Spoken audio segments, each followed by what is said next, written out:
Welcome back, everybody. You guys have been asking me during the stream to come out with the rankings for this MSPs that were for the warp speed.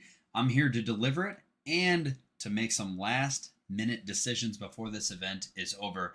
Let's get right into it. So, the warp speed event is probably by far one of the best events we've gotten all year, if not the best. And if you have not exhausted your entire collection to make some of these guys, I highly recommend you do because I just don't foresee us getting a 99 speed, agility, and acceleration for a couple more months, probably like that June time frame. So take advantage of it. And I'm going to start ranking some of these MSPs to help you guys make a good decision as you're trying to make some of these last minute cards. I'm going to hide my face and we're going to get into it. Coming in at the number 10 spot, it is going to be Dan Boyle. Dan Boyle, right-handed defenseman. He's 5'11", a buck 90.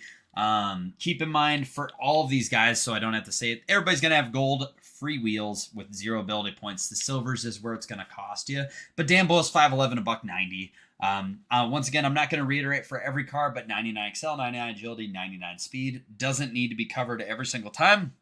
His shots are in the mid-90s. His defense is either in the upper 80s or low 90s. He's just smaller of a card compared to the rest of the guys. Like, I just don't think it's worthwhile to make this card. I don't think you need to. It's not a must make. That's why I have him in at the number 10 slot. It's a good card. Yep. It's not a phenomenal card. For me, I have him ranked dead last. Coming up next for me personally, I have Adam Fantilli, and I've played against him a couple times. But for me, nothing stands out to be like, oh my gosh, I really need to make this card. He is a centerman, which is nice, left-handed. He has 92 face-offs. I just think that there are better options. His defensive stats are okay. 89 body checking, 89 defensive awareness, 81 shot blocking, 90 stick checking. His shots in the mid-90s, which is good. His hands are in the mid-90s. Nothing to really complain about there. But once again, I think that there's better options. So I have Fantilli in at my number 9 spot. Hopefully that doesn't offend some of you. And if so, it's on you. You'll get over it. You'll make the card and be happy either way. Next, I have Bill Guerin, which I think is going to be a shocker to some of you.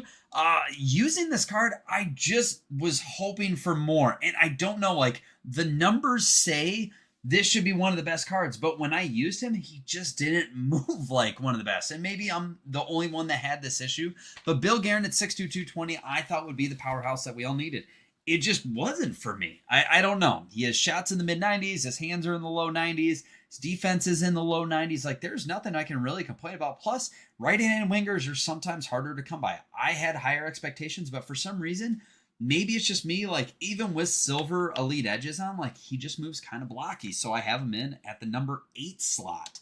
And just a little bit higher than him is Martin Necas. Martin Necas is another card where I felt like I could have swapped him and Bill Guerin, and I kind of did back and forth a few times, but Necas just plays a lot better for me. I don't know what it is. It just seems to be more crisp, more smooth. 94 balance. His shot's about the same as Bill Guerin. He's a little less in size as far as weight goes, but like his hands are in the upper 90s. His defensive stats are either in the mid to upper 80s and even, 90 for the stick checking. He's got 91 faceoffs. Nothing to rave about or crazy, but for some reason, this card just plays a lot better than Bill Guerin at the right-handed winger spot. And you can flow him to center if need be. So that's something to also keep in mind. And that is number 7. Number 6, coming on in, is Scott Niedermayer, which might come as a shock, but there are so many good left defensemen out there. Plus, if you have the power-up icon version of this, like, it's really tough to mark him higher than what he is. Because, like, me, I have his power-up icon. So, like, I'm not holding that against him in this ranking system. He comes in at number 6. It's a very solid card. His shots in the low 90s. Endurance at 93 is really nice to have on top of all this. His hands are in the low to mid 90s, and his defensive stats aren't bad either. 88 body checking is the lowest thing, but 97 stick checking, 94 defensive awareness. Like, it's a very solid card coming in at number 6. The number 5 spot is going to be the counterpart. It's going to be Sanderson. And the reason why I have Sanderson higher than him, honestly, like, it's like 1A and 1B. There's not a wrong answer, but Sanderson, it just plays a little bit better for me. His defensive stats are a little bit more well-rounded across the board. He's a little bit bigger as far as weight goes. So, like, I feel like some of my body checks work a little bit better with him. And he still has a lot of the same numbers as Niedermayer. Maybe not as good as hands and stuff like that, but his defensive stats are absolutely immaculate as well. I'm choosing Jake Sanderson in this one. So 6'2", 203, but number 5. Now we get into the top 4. If you've made this far in the video, who do you think I have slated as number 1? Without further ado, we're going to get into number 4, and this is where it gets really, really difficult. I have Peter Bondra, and this might be a little bit different call, but 6'1", 200 pounds. He has played flawlessly for me, and I can't stress enough, flawlessly. As a left-handed winger, him coming in, I love his shot. His shot's in the mid to upper 90s. Endurance is at 91, but he is honestly my first-line winger, and I have no regrets doing that. He is a true winger, so he does not float to center or anything like that. His defensive stats are nothing to rave over at an 86 body check and 81 shot blocking, but like he plays bigger than his size. Like his hits, his check, he may be 86, but man, he does very, very well for me. And like I have no complaints about this card whatsoever, and that's why I have him at the number 4 spot. Coming in at number 3 is going to be Brandon Montour. I needed a right defenseman really bad, and it's time I pulled a trigger making an MSP for it, and I did not regret anything.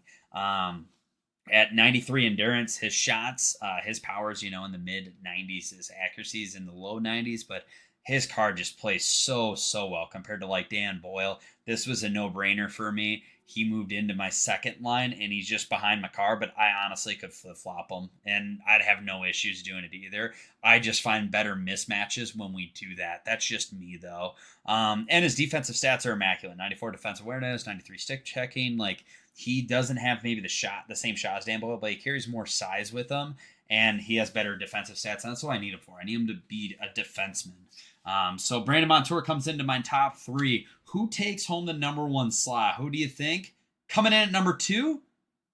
Owen Tippett. Holy cow, this card has been absolutely immaculate for me. It's 6'1", 210, 94 balance, 91 endurance. That shot is in the upper 90s, and it is crazy good. His shot is immaculate. He is, I have him on as my second line winger, but he's probably going to overtake McKinnon here. Like, he plays that good for me. His hands are in the low 90s, and I love it because, like, just for the sole fact of, he just creates mismatches, and he's a nightmare on the second line for me, and I get a lot more opportunities with him on there. That's why I have him there. His defensive stats are still pretty good. 90s across the board, minus shot blocking, which I can't complain about. And then once we go to the final one, the number 1 slot is held by Mike Modano. So Mike Modano comes in at 6'3", 212. Every year we get graced with a phenomenal Modano card. And let's just leave it right here. 94 faceoffs. He's my first line center. 93 endurance, 94 balance. His shots in the mid 90s. His hands are in the mid to upper 90s. Like, everywhere across the board, he does everything I need. He's hard to knock off the puck. Obviously, he's got the size and the speed with him. He's got an immaculate shot. They always come out with an OP Mike Modano card, and this year it's no different. I really think you're not going to be wrong by choosing any one of these cards. Like, if you went with Dan Boyle, even though I have him at number 10, like, do not go off of it and be like, oh, well, Dan Boyle's crossed off now. I am telling you 100% we are not going to see cards like this for a couple more months, honestly. So it's 100% worth it. If you guys like what you saw down below, please hit that thumbs up button. It helps me out. Hit that subscribe button if you've never seen this channel before. I try to push out content when it comes out, and hopefully this helps you make one of these warp speed cards as we're dwindling down on time. Do not leave anything to chance going into the new event. Always set those expectations low so we're not disappointed. And tell me what you guys got. Who do you have for your top 5? Do you agree with some of mine? Do you disagree? Let me know down below, because that's how we facilitate conversation. Other than that, guys, I really appreciate you guys coming on in, checking this content out. And we'll see you back here next time as we got content coming out tomorrow, which is Wednesday. Other than that, take care. Be safe, y'all.